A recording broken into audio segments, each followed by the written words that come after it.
Hello everyone, my name is Sebastian Dupuis. I'm a pianist living in Zurich, piano teacher and concert pianist. So this video will be about 8 short tips that great pianists, for example Gould, Arrau, Cortot, Liszt, Pilsner, Haus, Brendels, Gilels, etc. use to learn pieces fast. So that's the difference with amateur. They lose a lot of time learning stuff, while professional goes a bit faster because they have some tricks. I will go over the tricks and stay till the end. They're all very important. So the first big thing is they learn music away from the piano. And I must say that's one of the stuff I actually do the least from the 8 points, but I do actually still. It's just like there are different ways to do it. For example, we know we have Barenboim who learned piano concertos in the plane without piano.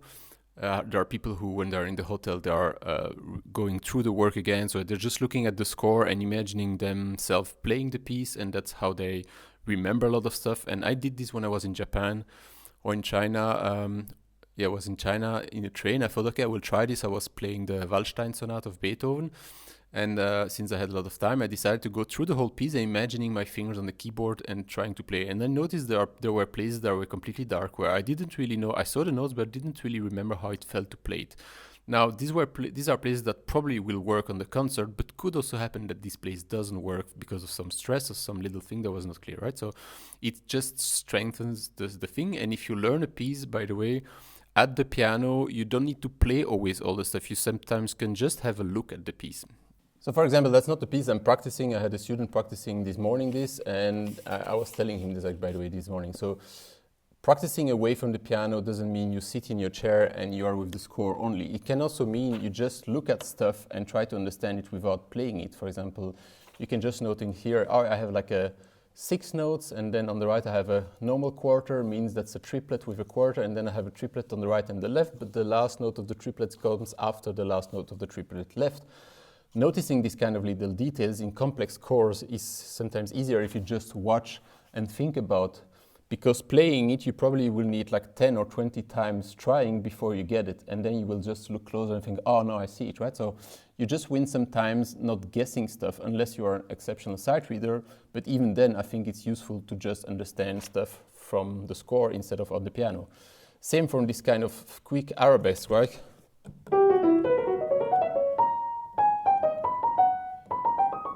You just, like there I'm just guessing because I know the piece, don't know the piece, so I'm reading. But if you just have a look and try to see how it's working, you notice that it starts with a G sharp, then it's a B, then it's a D sharp, F sharp, and you have again the G sharp, mean it's a sequence actually, right? And this is stuff you notice, you can notice just by looking at this, because you just see this double sharp is coming quite regularly back at the same distance, and then you notice it's a sequence. So that's the stuff that's meant by practicing without the piano. Now, of course, you also can sit there and try to hear the piece in your head, but that's not possible for everyone. So what you also can do is just listen to the piece, a recording, and follow the notes with the music, with the book, right? That's also helping.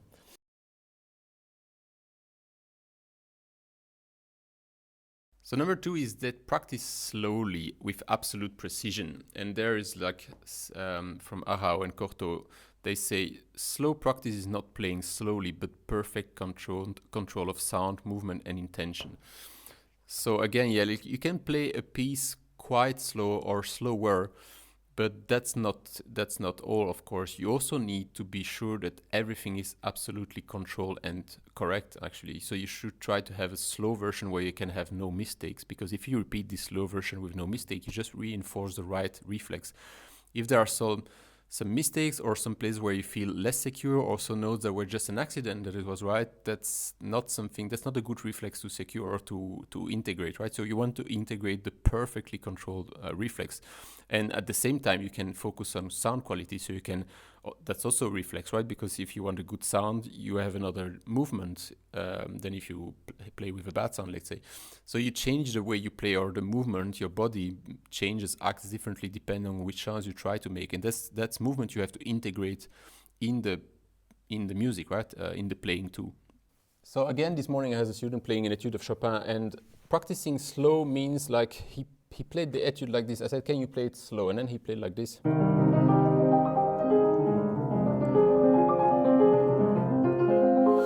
So this is not, of course, the end speed. You would play it faster, and the end speed, when you hear recordings, it's faster, right? But this was not a slow practice because one, there were mistakes in it. It was not very precise, and that's like, let's say, more middle tempo. Playing it slow, that's why I explained him, is playing at a tempo where you can control everything.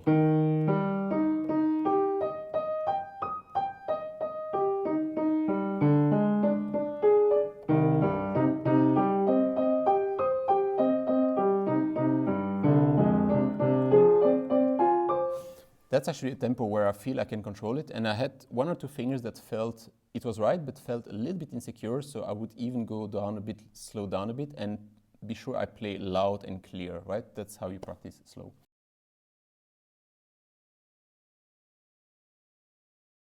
So number 3 is they isolate problems immediately. So they don't repeat mistakes over and over. So there again, typical example, beginners start something, they make a mistake in bar 4, and then they start from bar 1 again, and they hope it will get fixed, right? And they can do like this 10 times, and the mistake will come 10 times. So that's something professionals don't do. As soon as there is a mistake, most of professionals like just stop, take this bar out, practice only the bar, or only, even if it's a jump, they only practice the jump and then try the whole bar and then start from the beginning again, right? So they would repeat the jump maybe, I don't know, 20 times, sometimes slow, sometimes with an exercise or rhythm, and then they will get 2-3 notes before to see if when they come from there, the reflex is working. If it's not working, they would again practice the reflex, then a bit before, and if this works, they will go some bars before, or try the whole page maybe to see if it's still working in the context. And if coming from further before, the reflex still get activated on time. So about isolating a problem, I had this morning in Feu Follet, so I played it by heart, and then I just realized I forgot.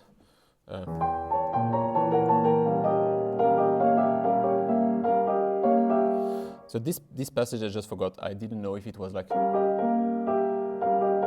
I thought it was this, but then I just took the score, and actually it pissed me off to take the score because it was my tablet was in the sleeping room, so I had to go there, take it, come back and everything, and I was like, oh, I'm missing time. No, that's actually important. Like, just take the score, because in case instead of guessing 20 times, it could be a lot of stuff. It's not because it sounds right that it's correct, right? And we need to activate this visual memory again by just seeing the visual and the logical memory, by seeing it's a fifth, a third, a sixth, right? So it's not the same actually. And then it's 2, 5, 1, 4, 3, 5, 1, 4. So 2, 5, 3, 5. So you have this third here that comes, and that's not part of the logic. Suddenly there's a third in the thing, and that's worth noticing. It will help me memorize it, right? So, and then I would practice this. I would do the right hand alone.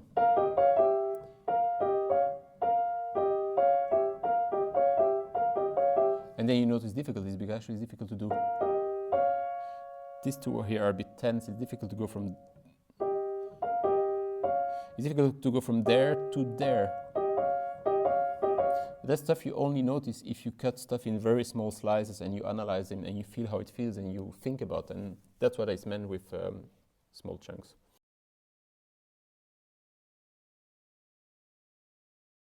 So number 4 is they practice in small loops, and this is a bit similar than the one before, but the difference is, for example, so some places when they don't work, you would practice the left hand alone because the left hand has big jumps, or it's an arpeggio, you don't remember the fingering correctly, so you would practice only the left and be sure you know the left fingerings. Or if it's a small group of rhythm, you just focus on this group of rhythm from the right hand, or you would do it on both hands to see how it works, or you try with another thing. So there we go and we isolate stuff very precisely. We go to a hand separate, we go to just doing the rhythm, for example, and leaving the notes on the side, just to have if it's complicated rhythm, sometimes you just need to know the rhythm first. Or if it's just a note that's a problem, just you forget the rhythm and you do the note. So that's isolating stuff, right? Doing it in small loops.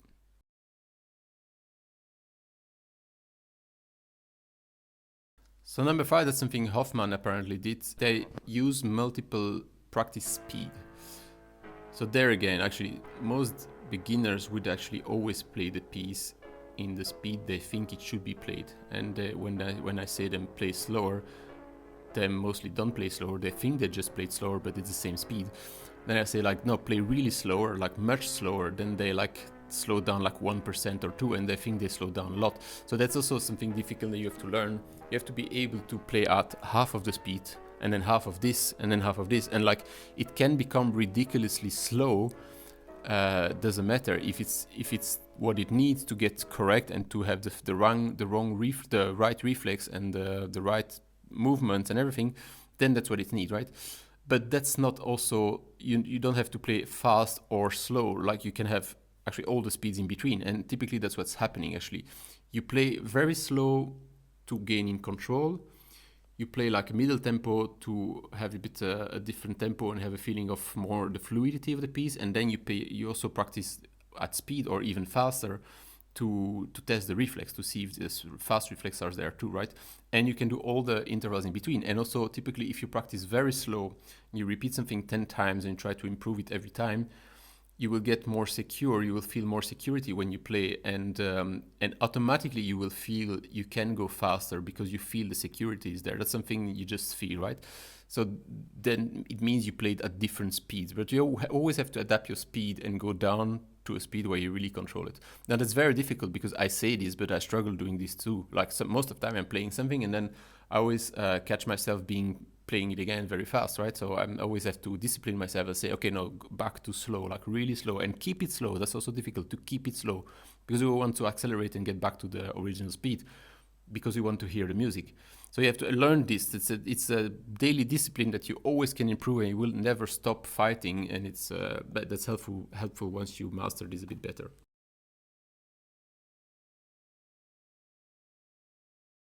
So number 6, they visualize the piece. Rubinstein was doing this a lot apparently, and it's again a bit the same as the number 1, practicing not with the piano, but the difference is, for example, I have this very often when I practice a piece.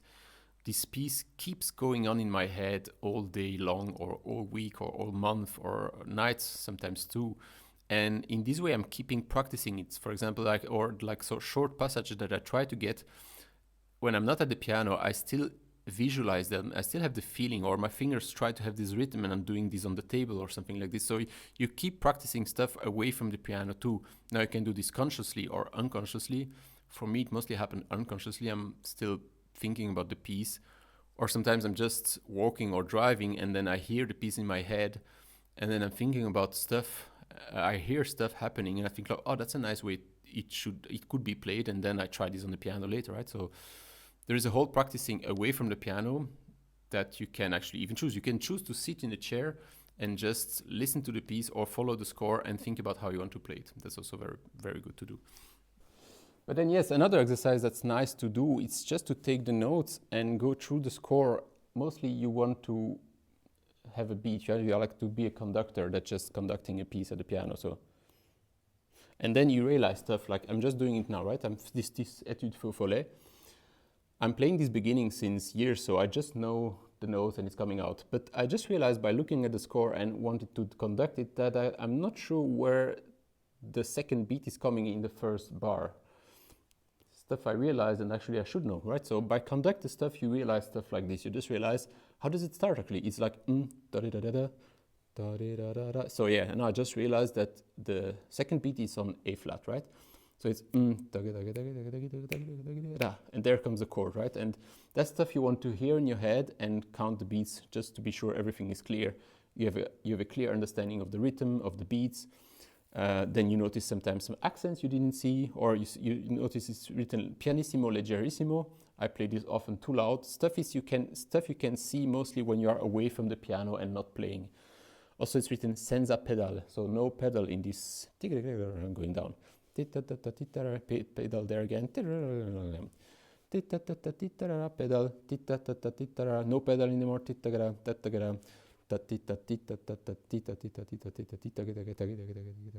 And then I also noticed it like, well, I knew this actually, staccato, legato, but it's confirming stuff. And then I see here stuff I knew too, dolce tranquillo. And there you can also imagine different tempos in your head. It's easier to imagine the tempo than to do them on the piano sometimes. You're just less free, more free of the fingers that will force you to some tempo. Here you can really imagine your ideal tempo and then trying to do it on the piano later.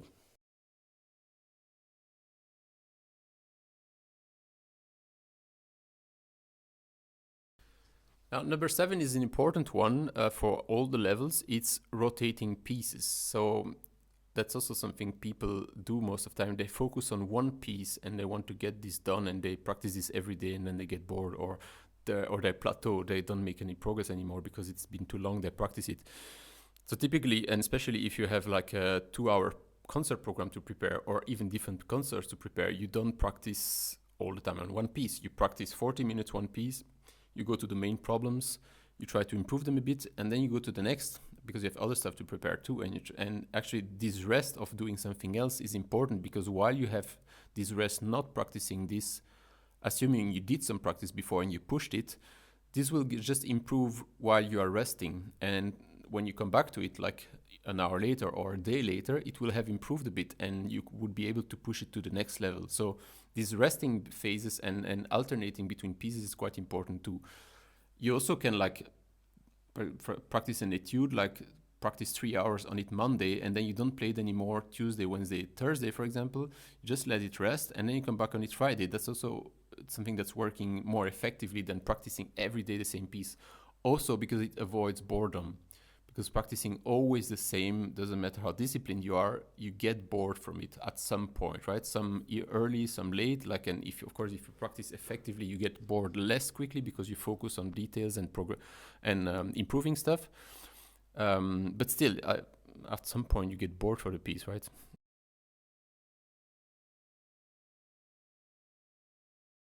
And then number 8 and the last one is very important too. It's they focus on sound, not notes. So that's something Lang Lang said. I remember in a video, he said, if you don't want to make mistakes, don't think about mistakes. It means if you put all your concentration on mistakes, you are obsessed with this, you are stressed by this, and then you will make mistakes because you're just stressed, right? You're not relaxed. If you focus on music, you get carried away by the music most time, or you're focusing on sounds or try to improve the sound. You forget a bit the notes, and most of the time the notes are having less mistakes. You make less mistakes in this case, right? Because also you are less stressed and enjoying the music. And that's something that works also when you play a concert. When you play a concert and you focus on, oh, I should make no mistakes, you get stressed automatically. You focus on this and you will make a mistake. It's almost 100% sure. While if you just enjoy, that's something I experience very often, if you just enjoy the music and think about sound and think like, oh, now I want to exaggerate this phrase and now I come in this part of the story and I love this part and I feel the thing completely. Like if you are in this mood, feeling the music while you play, you just make naturally less mistakes. By the way, that's something Zimmerman said too, because I remember he is telling in an interview that he had a student that told him he wanted to study with him, and Zimmerman said, why do you want to study with me? And the student said, because I want to play like you and make no mistake. And he said, oh my god, that's terrible. And then he probably explained him like how to do that, not to think about mistakes. And then apparently at his last exam, the student played perfectly, made no mistakes. And Zimmerman said, you see, you didn't think about the mistakes. Now you thought about music, you made your mistake. And the student said, oh, right, that's true. So yeah, a real life example of how it's working. So yeah, you have to think about notes and music, and of course, notes, music, sound, technique, notes, rhythm, everything it's all interconnected. You cannot really split this stuff. So if you practice technique, let's say, if you practice the speed and the accuracy of a part in a piece, normally, since you repeat it a lot, you will get more relaxed in it, and you will automatically also practice the music a bit, because if you have some musical intuition, since you can feel more relaxed, you will make it sound more like you want it to sound. Accordingly, you don't forget this and you have this kind of intuition. But you can also consciously decide what you want to do musically in something, like you think it's getting a very intense passage and you want to slow down and to make a huge crescendo, for example. Well, that's something you should practice already while you're practicing the rhythm, the notes, the right fingerings, and making no mistakes. So it's something you should be always all together, practicing tone, color, intensity, and all this stuff at the same time. So now I'm, for example, also practicing this etude of Liszt.